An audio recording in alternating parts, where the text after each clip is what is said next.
we all know Lex Fridman. Everybody likes Lex Fridman. He gets the Ukraine war wrong because I think he's Ukrainian, but and he let that guy, the head of Pfizer, Bourla, he gave him a softball interview, and then me and Kurt ripped him for it, and I think he got his feelings hurt. But anyway, he's a grown up; he can take it. Trying to get me to badmouth. So he had on RFK Jr.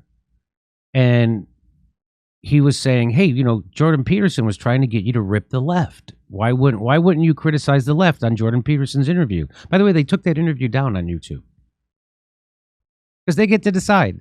It was dangerous if you heard it, but the people at Google and YouTube could hear it because they have special brain powers where it doesn't hurt them or affect them, so they can pre-watch all the videos and they're immune to the negative effects. And then but we aren't. We're very delicate. So they censor it for us. So we don't have to watch what RFK Jr. and Jordan Peterson said to each other and then be infected with that.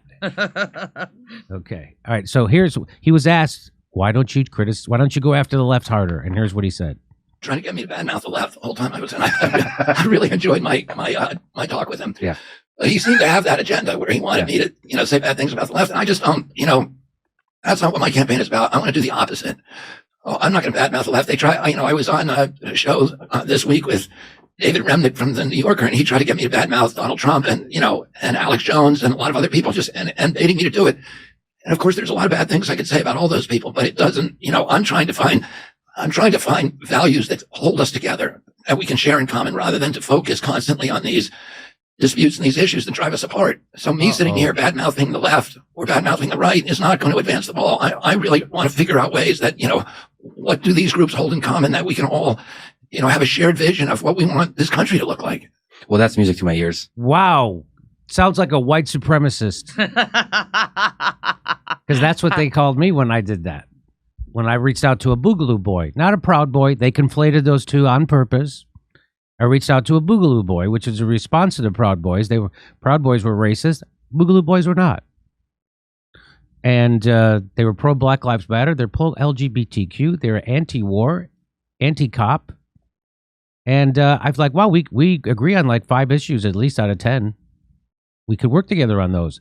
When I interviewed that guy, the Democratic Party and the establishment media went at me hard and called me all kinds of white supremacists, even my friends.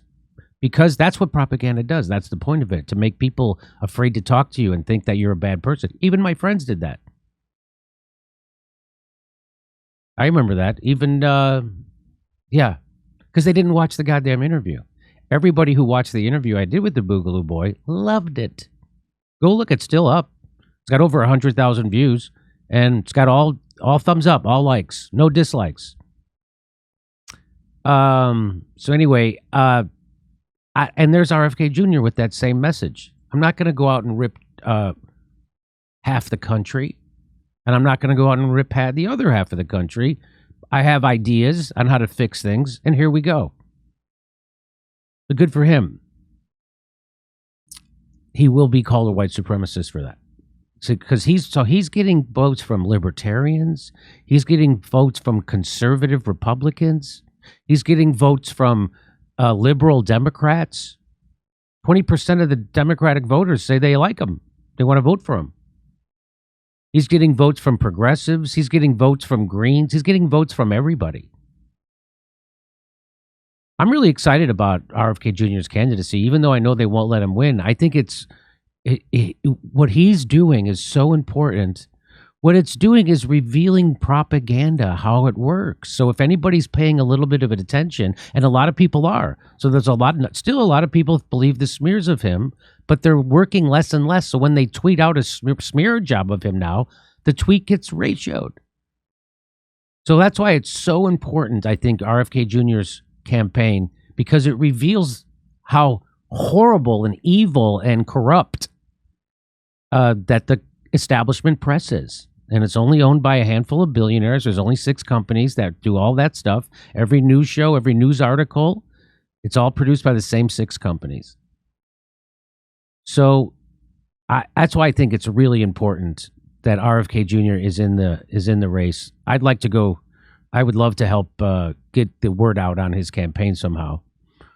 As I would love to get the word out on Cornel West's campaign too. I think it's really exciting. So I don't think RFK Jr. is going to make it out of the primary. So then it's going to be Cornel West against Joe Biden, which I think is great.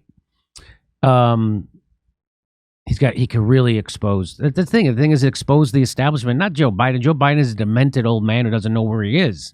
It's the establishment that put him there. Him and Kamala Harris. The establishment is Wall Street that did that, by the way. Okay, just like the Wall Street didn't put in Barack Obama. So it's really important, I think, that this is great that RFK Jr. is doing this stuff. He's not demonizing half the country or to get elected, because that's ridiculous. But that's all they have left is to divide the country, and he's not going to do it, which means the establishment's going to come at him even harder. Hey, come see us on tour. We'll be in Baltimore, San Francisco, Huntington Beach, Rosemont, and Chicago, Las Vegas, Salt Lake City, New York City, Pottstown, Pennsylvania, Stamford, Connecticut, and more, and St. Louis. Go to jimmydore.com for a link for all our tickets for all our shows.